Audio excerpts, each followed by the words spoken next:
15, 14, 13, 12, 11, 10, 9, 8, 7, 6, 5, 4, 3, 2, 1, 0.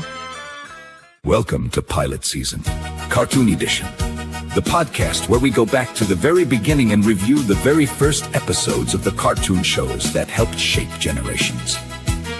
Each episode, our panel dives into the pilot of a classic animated series, breaking down first impressions, unforgettable characters, iconic moments, and whether that very first episode still holds up today. In Season 1, we'll be covering legendary cartoons like He-Man and the Masters of the Universe, The Simpsons, Robotech, Robot Chicken, Thundercats, Voltron, and more. From action-packed adventures to groundbreaking comedy, we're taking it all the way back to where these animated classics began. So get ready for nostalgia, opinions, deep dives, and a whole lot of cartoon talk.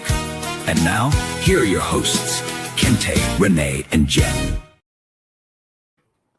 Hello, and welcome to the first episode of Pilot Season Cartoon Edition. I am one of your hosts, Kinte, all the way live from Los Angeles, California, and I'm joined by my one and only co-host, the only, Jen.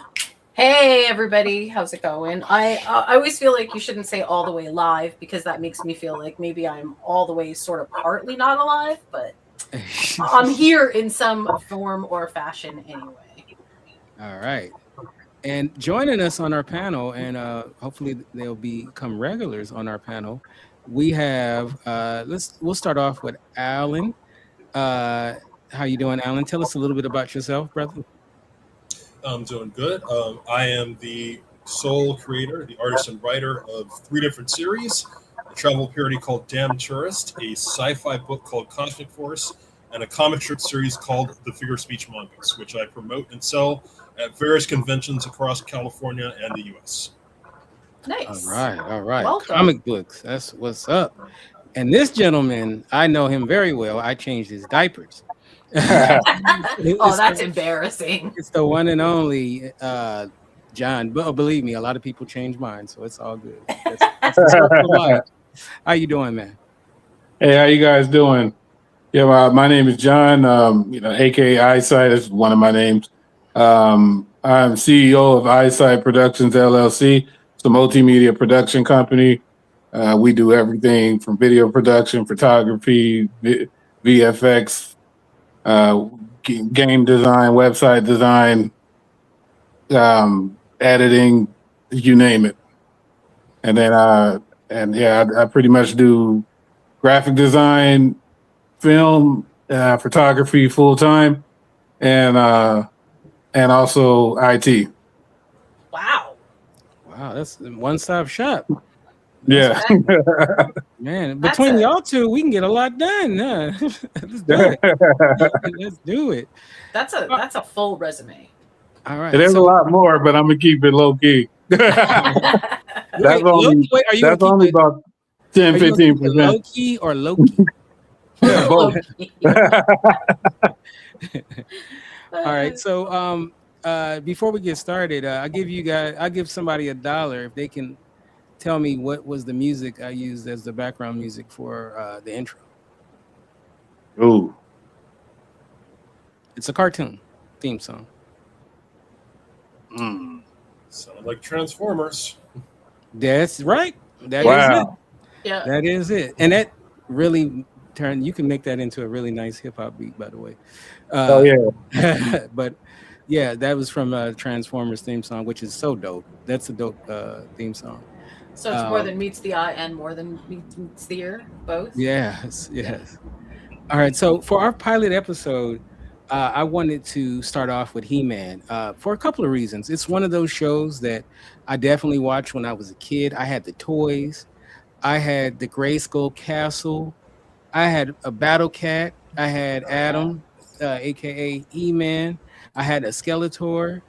Me and John's father, we used to play games. He cheated me, of course, where I had to protect the castle. And, I think we found a Barbie and she was supposed to be the queen or whatever. and we had army men, and and he would always win with these made up rules. He's 10 years older than me, my brother. But I loved He-Man when I was a kid. When the theme would come on, I would recite it, about the powers of Grayskull. I mean, I was totally into that, and I love, my favorite character was Skeletor, of course, and then my favorite good guy was Battle Cat. I love Battle Cat. For some reason, he was like everything to me, Cringer, not so much, but Battle Cat, I definitely enjoy.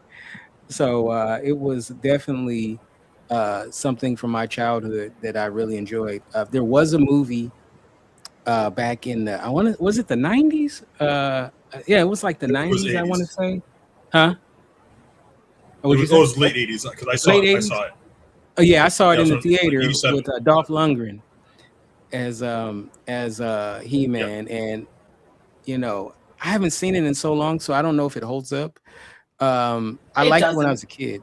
I loved it as a kid, but I'm pretty sure, yeah. Like when I see clips of it, it doesn't look good. But But as a like, kid, it was everything. Like we were excited about it. We would have taken anything. And then also, there's going to be a movie coming out in a few weeks, a brand new one, and I'm looking forward to checking that out as well. So before we do that, this is pilot season, where we take a look at the first episode of different TV show pilots. This is the cartoon edition, so we're doing cartoons, and the name of this episode is Diamond Ray of Disappearance, which is so funny because Diamond Ray sounds like a brother from the hood, like oh, Diamond Ray, old player, like old school player, Yeah. So in Diamond Ray of Disappearance, Skeletor gets control of a powerful gem called the Diamond Ray, which can make people disappear into another dimension. As he uses this to threaten Eternia and its leaders, He-Man must step up to stop Skeletor's plan and save the kingdom. It's an action-packed episode that shows the battle between good versus evil, which is the heart of the series. So I have some clips.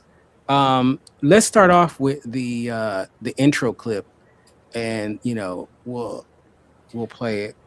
Okay. I use the steel so we won't get but it has the audio, but so we won't get dinged. All right, here we go. This is the intro. And the masters of the universe. I am Adam, Prince of Eternia and defender of the secrets of Castle Grayskull. This is Cringer, my fearless friend. Fabulous secret powers were revealed to me the day I held aloft my magic sword and said, "By the power of Grayskull,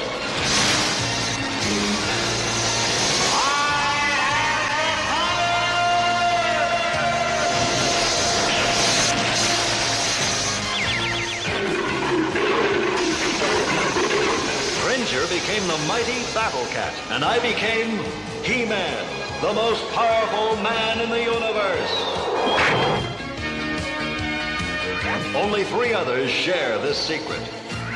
Our friends, the Sorceress, Man-at-Arms, and Orko. Together we defend Castle Grayskull from the evil forces of Skeletor.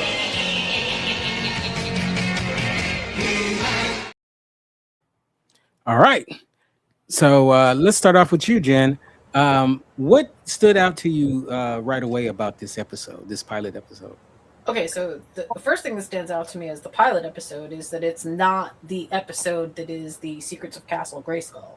Meaning, like, and I know this is sort of meta, but it's funny that this is the first episode when it seems like chronologically it should be the one where we find out that Prince Adam is He-Man. But that's a different episode. Right. Oh yeah. Maybe I should have said that. For some reason, they aired this one first, and the fourth one is technically the first one they did. So it was kind of like this one is considered the pilot because it was the first one that aired. But It's the funny. fourth one, yeah. I think, okay, so I got a couple of notes about this. One, I absolutely love Merman. The design and everything, it's funny, but it's so iconic. That, and also, I mean, obviously, Evelyn is Evelyn and all that, but Merman and Trapjaw are my favorite designs. And it's funny because in this episode, you can already see, based on what you see later, that they are really doing the all-out 80s animation with this, where everything has a place on the screen, and it looks gorgeous. Even after all these years, this animation really held up. That's my sort of initial overview. I am so excited by how well this sort of stands up to the test of time in terms of the animation itself. It still looks really good. Yes. I do concur. Let's go to you, Alan. As an artist yourself, what stood out to you about this episode? Yeah, I think also the design, because you look back at some cartoons like this and you think that you'll see something that doesn't really hold up, but in this case it really does, just because it's a simple, line design style, which is actually kind of the designs I like to do growing up, because I watched cartoons like this, so this was part of the inspiration for the way some of my art looked. So I really liked how a lot of them looked, and it was also just reminding me of some of the characters that that were introduced. I think the one I always knew the most was probably Merman. So everybody else was just I kind of remember that guy. And as they're being introduced and being brought over, they're just bringing them in. Yeah, and it was, and that was just kind of a cool moment. Just it's getting back into the things that's why I watch this, because it had been a long time since I had watched a lot of He-Man episodes. So it's just bringing me back. I knew that Jen would like Merman because there was this movie, Shape of Water. Shape of Water. Shape of Water. I knew where you were the that. woman's in love with this fish dude. And so, of course, you like Merman, Jen, because she was like, I like that fish guy, It's a running joke on this podcast. Anything that's aquatic, you can just send it over to me. Right? Shouldn't it be like Mer Butler instead of mermaid, right? Mer Butler. Good idea. Yeah, that's good. That's good. All right, so, what about you, John? What stood out to you about this episode? Well, actually, when I started watching it, I was like, okay, is this going to be some super corny stuff that's going to be cringe the whole time? Mm-hmm. So, but actually, it still holds up because of that, the way that they did the color and things with the old school animation, especially the big production stuff. It holds up just because how they did it. So it's everything is like an art piece, each frame by frame. So that type of stuff, you can pause anywhere and you get a good still out of it. So yeah, the artwork, the color and everything still holds up. The voice acting is actually incredible too. Yeah. And what stand out for me, my favorite is just Skeletor. That dude is funny. Because I never really watched the show, but I knew about it, and of course I knew about Skeletor, and her meme culture, they meme the hell out of Skeletor.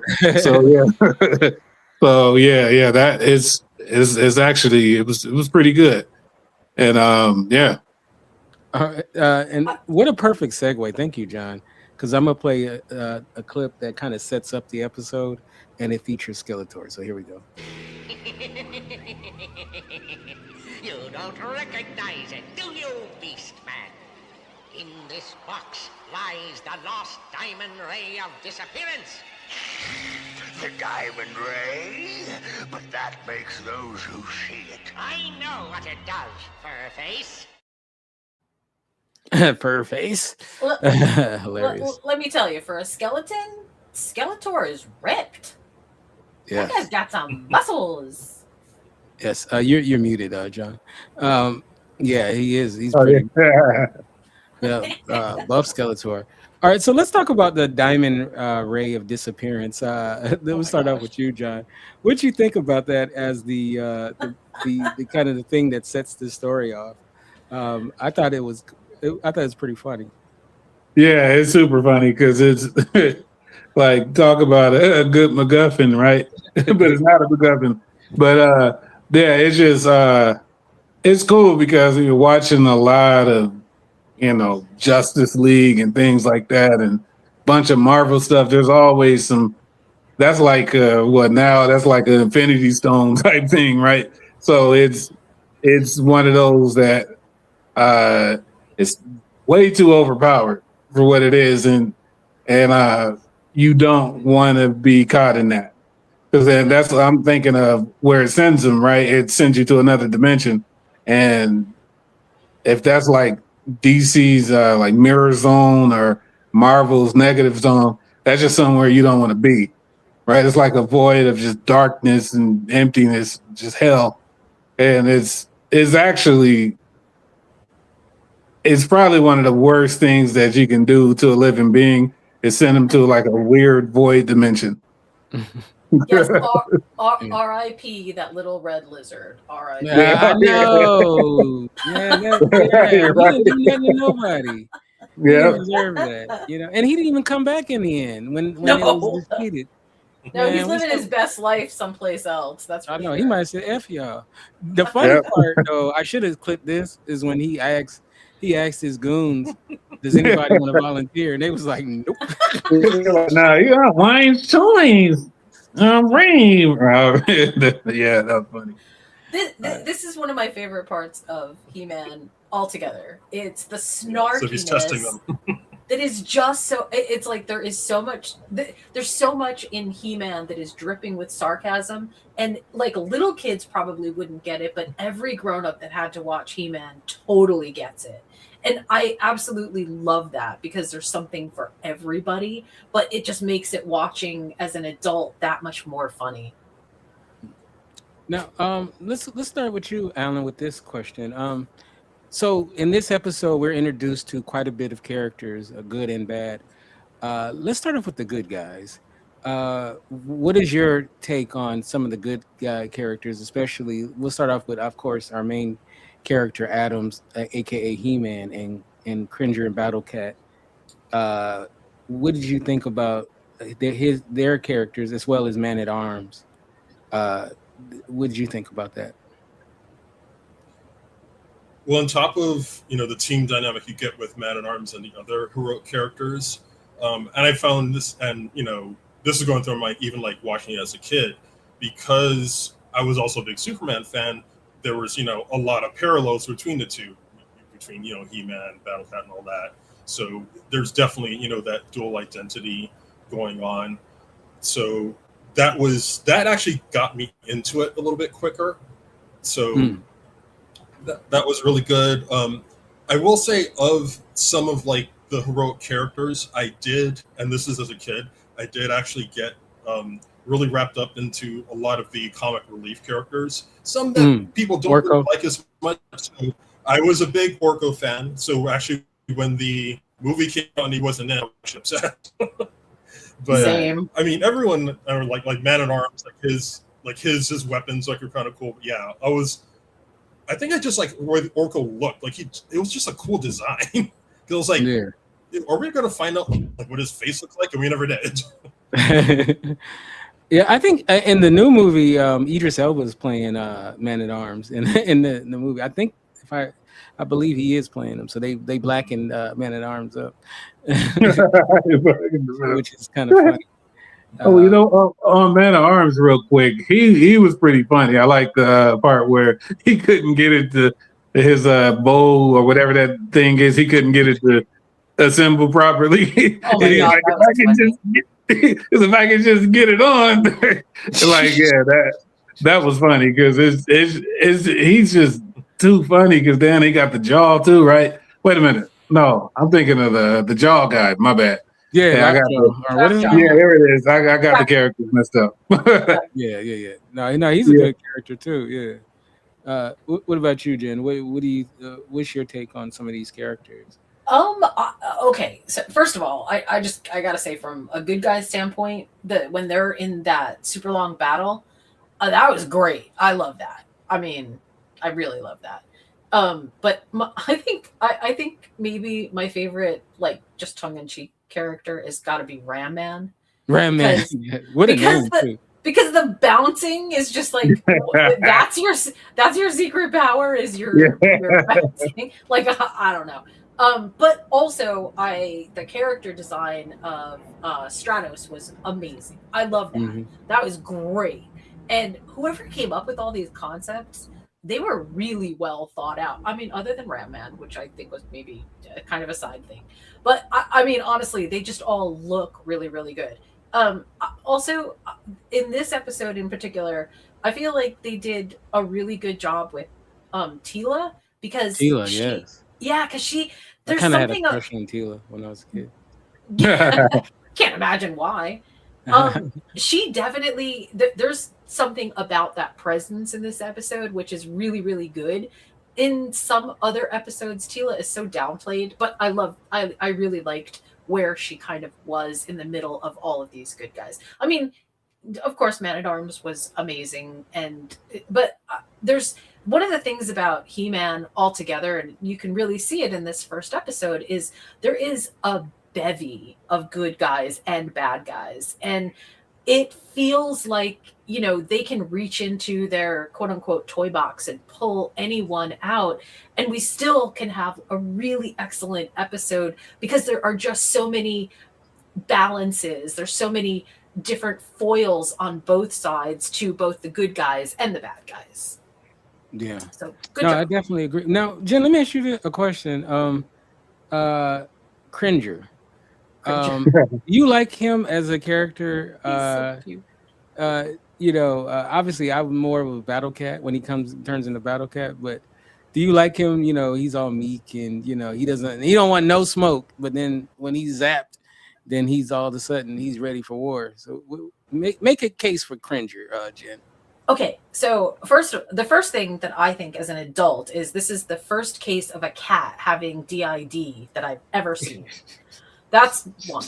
But two, okay, so Cringer, this sort of gets to the secret lore of Grayskull, right? It doesn't just change you physically, it changes everything about you. It changes your whole persona. And that, I think, is best personified with Cringer, because Battle Cat is nothing like Cringer, but Prince Adam is not necessarily so far off from He-Man that we would go, oh, that just seems impossible. So I think I see what they were trying to do. I just wish they had done it more with, like, Prince Adam being a little bit more different than He-Man, because I think the transformation is so big with Cringer and Battle Cat that it's like, obviously that power does something to you. Do you know what I mean? Right. And what a name, like, that fits kind of now, cringe, because people use the word cringe all the time.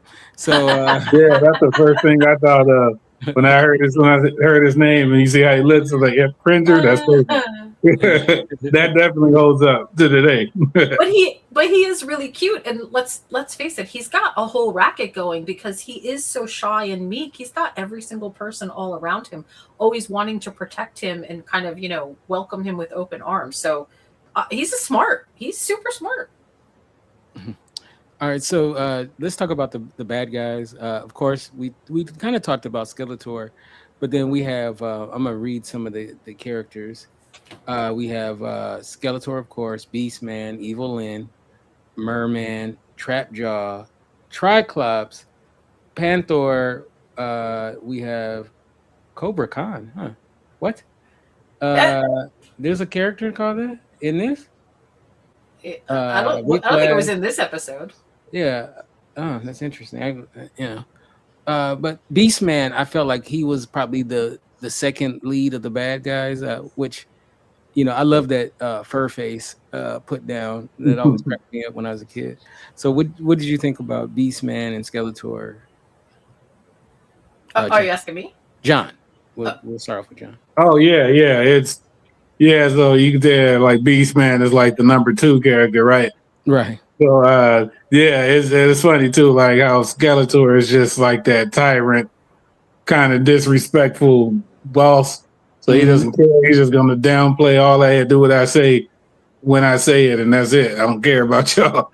You know, and then I'm gonna flee and skedaddle when it gets too hard. It's time to go. You know, so and yeah, that was funny too. Just that downplay, like they're all minions to Skeletor, so he just downplays and talks down to everybody. He's a douchebag, actually. You know, but it's just perfect. It's a great bad guy. Let me ask the panel this question: why is Skeletor the boss? I mean, is he really about that life? Like, why should they be afraid of him? Like, is he like? We'll start with you, Alan. Like, why is Skeletor the boss? Like, it's not like he's that powerful. I think they could probably take him. You know, like, what makes him the boss? Is it he's the smartest one? Is it, you know? Which doesn't say much about the rest of the group. He's the smartest one. So, Alan, so why do you think he is the boss? I'd say I think it's because he's the loudest. He's doing like all these insults, and I mean, there's this YouTube clip where it's just nothing but like Skeletor insults, and the one he likes calling everybody boobs. Like just incompetent boob or something like that. But at the same time, Evelyn is about on that same level, so I'm surprised that Evelyn wouldn't be the boss, because that's like the second most like intimidating of those characters. I think Skeletor is just that much louder than say like Evelyn, and I think with all those insults, I think that just kind of makes. Also, he does have the staff. Yeah. Okay. If you date real quick, if you date a woman named Evelyn and she does you dirty, you have no reason to complain. Yeah, her that's name is literally telling you what she's all about. Yeah. I have a take on Skeletor. Okay. Okay, so I know this isn't in the pilot episode, but later on we find out that Skeletor was the student of Hordak, and he was the most powerful warlord, and that's where Skeletor learned all of his sort of evil tricks, but also it's where he kind of got his magical the idea for all of his magical powers. And we know that one of the things that makes Skeletor the most scary, and probably why everybody is a minion to him, is because Skeletor can create his own magical weapons, and that sort of is always changing things up. So I mean, that's what I know about He-Man. Wow, you know what? Just that one explanation, I feel so dorky that I don't even know how to explain that. Wow, that was a little bit scary.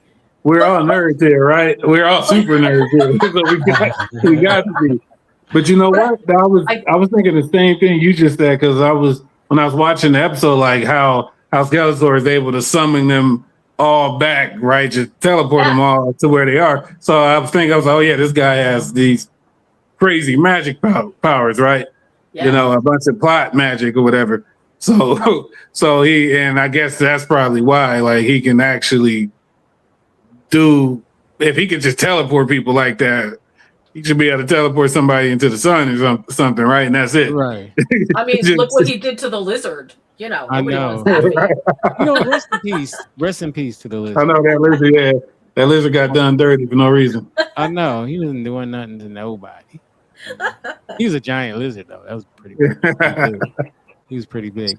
All right, so I'm going to play the clip. This kind of like the last confrontation between He-Man and Skeletor. Fight, you cowards! Fight! You fight, Skeletor. As you wish, He-Man. But now that you're close enough, look at this!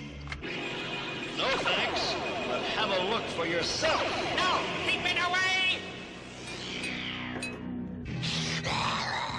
The diamond's gone. Let's get out of here. Not before I leave He-Man with something to play with.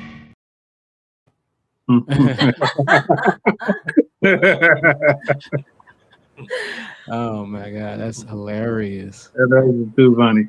Yeah, that rock creature was all bark, no bite. He was like he would he like one punch and he was done. Like, I was like, Yeah, that's one thing. It's like, can anything even hurt He-Man? This guy is way too overpowered. I mean, he looked a little like, scared when the rock monster came out. He looked kind of scared at first, He-Man, but then he was like, boop. yeah, he took him out in like 2 seconds. It was like, yeah, rest in peace to the rock monster. He was whack as hell. So yeah. So once again, Skeletor's plan had been, He-Man thwarted. Thank you, thwarted the plan. So we're gonna do our scores in just a minute. We're trying to. It's gonna be the best out of 10, 1 to 10. And then what I'll try to do is we'll try to see at the end of the season which episodes got the highest scores. So,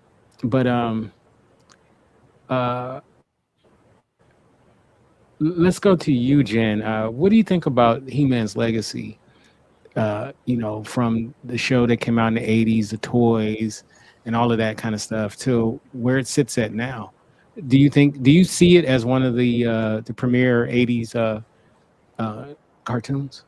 Oh, definitely. I see it right up there with Transformers, and I feel the same way about He-Man that I feel about a lot of sort of 80s legacy media.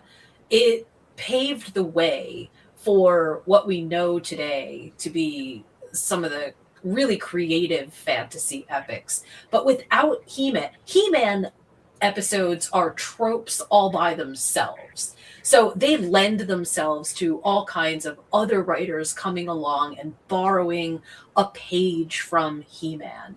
And rightly so, because it was written really, really well. Not like, giant literature stuffy, but that doesn't even make sense. But there is the part about He-Man being trope centered is so important, because again, a lot of the fantasy that moved forward after He-Man all included little nods, little pieces that sort of audiences loved because they were all from He-Man. So as a legacy piece of media from the 80s and the early 90s, I don't think you don't get much better than He-Man, other than maybe Transformers. Yeah, I would definitely agree with that. What about you, Alan? What about you? How do you feel like about the show's legacy? Yeah, it's He-Man's one of those benchmark 80s cartoons. Like, it's with Transformers, with Thundercats, with G.I. Joe. I throw in the real Ghostbusters too. Like, when you think of 80s cartoons, you're gonna think of those 4 or 5. He-Man's more than likely gonna be I'd say the top 2, if not number 1. Someone might mention He-Man first. So I mean, the fact that getting another movie out of it, was obviously a much better movie than the one that came in '80. Yeah. All right. And what about you, John? What do you think? Now, you didn't grow up watching it, but from what you saw, could you see yourself looking at more episodes? Actually, yeah, because being a big cartoon fan, and then I liked what I see. One thing, like I said earlier, obviously it's the test of time, because meme culture brought it back alive, especially 2010, and a lot of stuff I watched, a lot of YouTube guys just memeing the hell out of Skeletor, especially his laugh and all that. And so it's obviously got a legacy that lasted, in popular culture still to this day. So and once again, like the artwork and everything, that style of artwork, especially old school animation where they drew on film and things like that, because of the characteristics of it and the style of it. Like it's like artwork that's, it's the artist's interpretation of what the design and style that they wanted. So because of that, it has like a timeless look. There were other stuff that looked like that where you can see it with their mouth and the way they speak, but that style will still work in any era. And that's what's cool about animation, actually. Like a lot of older movies, oh man, this just looks old because of the way, film techniques and all that. But animation and cartoons, it's just because of those artists, the whole style of it is stylized. So that can, go many years without getting old or dated. So yeah, I'll definitely check more stuff out. Yeah. I really, it made me want to start watching it again. And it's been so long, and they are available on YouTube for free. So, which is pretty cool. So I believe they have the whole series. And now also they did have a Netflix version that was like a few years ago that Kevin Smith, from Chasing Yeah, we saw Amy. that. Yeah. So okay. I forgot about that one. I remember a lot of people were mad at that one. I can't remember the reason why. Yeah. I wasn't mad at it. I mean, it wasn't perfect, but it wasn't. It was a good attempt. It was a good attempt. Yeah. Now, before we do our scores, I have a message from Adam. In today's story, Skeletor was looking for a shortcut, a quick way to riches and power. You may know some people like that, always looking for the quick way to get ahead of everybody else. Well, it doesn't work that way. The people who succeed are the ones who work for what they want. So don't be fooled by those who say they have a sure thing. There's always a catch to it. Don't sell yourself short. The right way is the best way. Until later. Bars. I know, right? I loved those. Those were great. That's one to grow on, for sure. Honestly, it's low-key like a proverb in a way. That's something, man. That's what I liked about the old stuff. They were doing stuff like that to make sure you had a little message for the kids. And it's just right in your face, breaking the fourth wall. But it's perfect. And that one was good because a lot of those can be corny. But that one, and it actually holds with me because, I bust my ass for stuff, Right. And then like there's no shortcuts to nothing. No, all of this, everything we do, right, with you, Alan, all of the characters you design, right, everything you've done with your comics and all of that. I know you've been at this stuff for years, right? And it's just blood, sweat, and tears getting stuff out. Same with you, Kinte, all the stuff you've been doing on the podcast. This is years. When I was little, I remember all of the stuff you were doing. So there's no shortcut to nothing. Right. And like that's just not how he said it perfectly. He's like, yeah, that's not how it works. There's some catch to it. Normally, if they say, what is something I used to know? If it's anything that promises high reward or in a short amount of time, is normally a scam. Right. Avoid it. Well, one thing, unfortunately, though, I got to call him out. He does have a shortcut because he just pulls out that sword and now he can kick butt. So he kind of was full of it. but give me a sword and then I can kick ass too, right? Yeah, he got that affinity He's stone. the chosen one, though. The chosen one always gets the easy way out. He's, main character syndrome is a thing. Right. And since Skeletor is always looking for a shortcut, do you think he's on steroids? Is that how he got so buff? Oh, no doubt. No doubt. He's taking some kind of Necronomicon steroids or something. Oh, wow. Yeah. Wow. Yeah, he's on that old school Ozempic. Oh, man. All right. That's good. That was a good one. Right. So I'm going to, all right. So we're going to give our scores. And John, you get to go first. Out of 10, what do you give it? A little difficult. That's something I need to take a little longer to do properly. But just off the top of my head, I want to have like a good criteria and all of that. But honestly, just going from the top, what I've seen, I enjoyed everything. Overall, does it need to be a straight even whole number, or can I add like points or whatever? Yeah, you can do that. All right, so honestly, I'll give like 7.6. Oh, 0.6. Yeah. All right. 7.6. That's different. What about you, Alan? What's your score? I would give it a 7. I think it was overall a good episode. I know like most like 80s episodes, like they may or may not have like a full origin because things are explained afterwards. I did like the villains meeting for the first time. It's Right. like coming in and like, oh, here's where they're coming, because normally I'm used to being like kind of like just dropped in. So I did like that part of it. What about you, Jen? I gave He-Man a 8.9. Oh wow. Yeah, I am a huge He-Man fan, and like I said, He-Man's got some deep roots in even modern day animation and storytelling. So I am so here for it. All right, and I give it I give it a solid 8. I think that I really enjoyed it. The characters are great. Skeletor, he raises the bar. He's such a scene stealer. And Orko, I love when he turns dudes Triclops or whatever.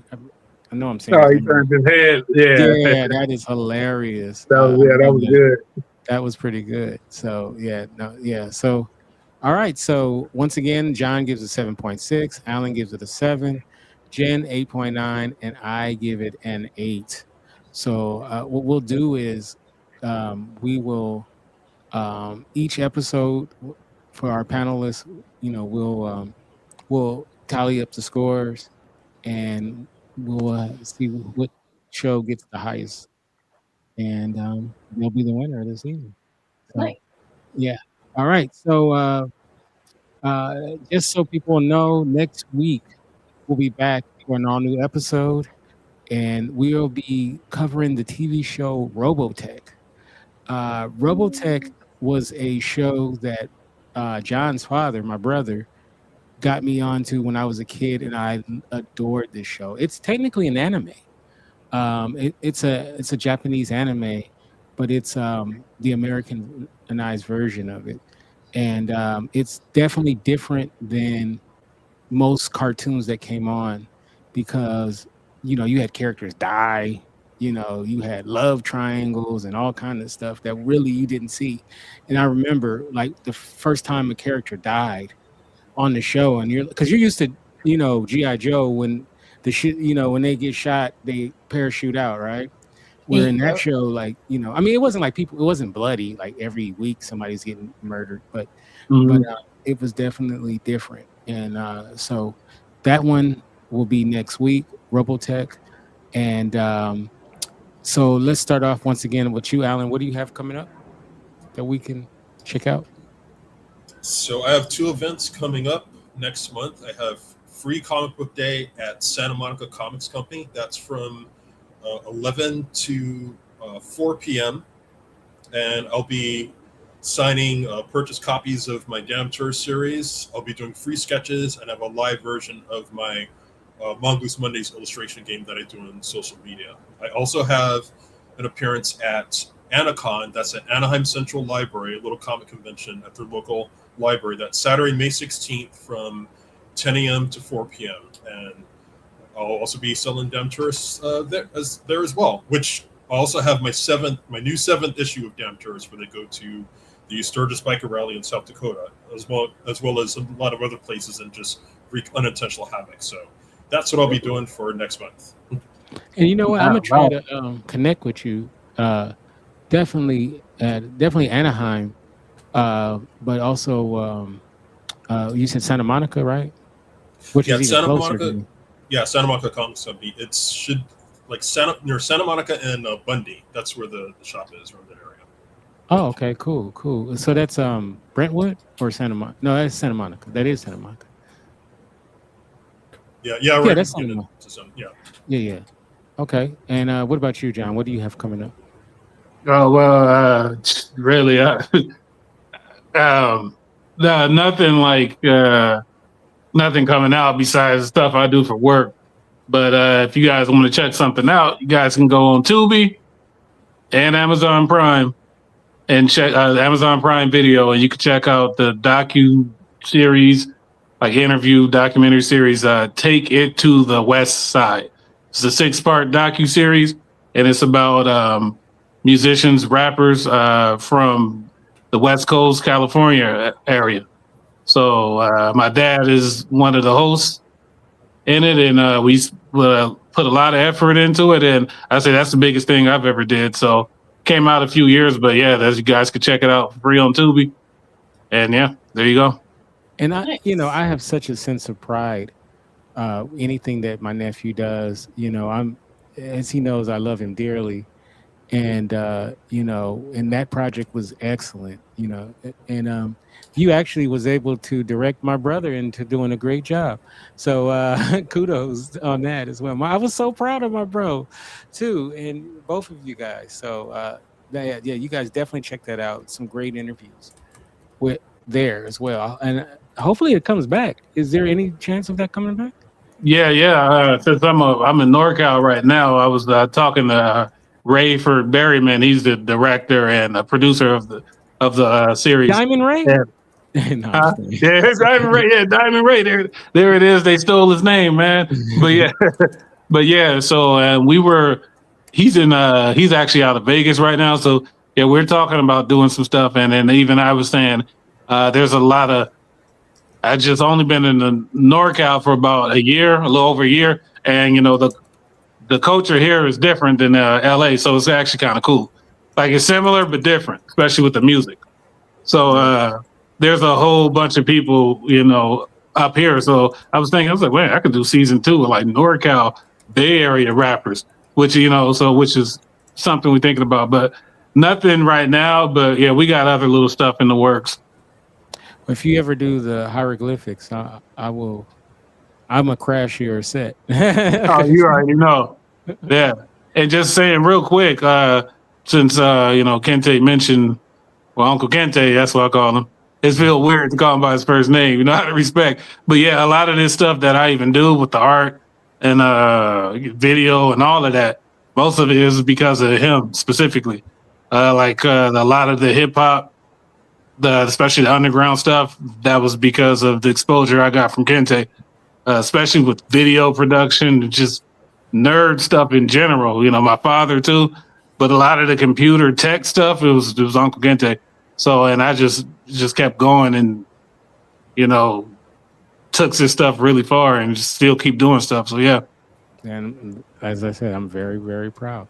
Oh, Jen will appreciate this. Remember we had like a hip hop beat for our Hell on Wheels show, Jen? Yeah. John was the one that produced that. Oh, nice. Yeah. Yeah, that was me. Yeah, that was good. Everybody loved that one. That got me a lot of little play on SoundCloud and stuff. So yeah, that was cool. Yeah. Awesome. All right. So Jen, anything that we got set up? I mean, I know we're doing From as well. We are doing From usually every Sunday night after the episode airs, or that Monday, as the case may be. Also, just as sort of a side note, because I am such a anti-social media person, I did decide to relaunch Movies Make the Meal. So it's not done yet, but I've got so much content for that site that I decided to relaunch it. On top of that, thank you, Kinte, so much for having this podcast.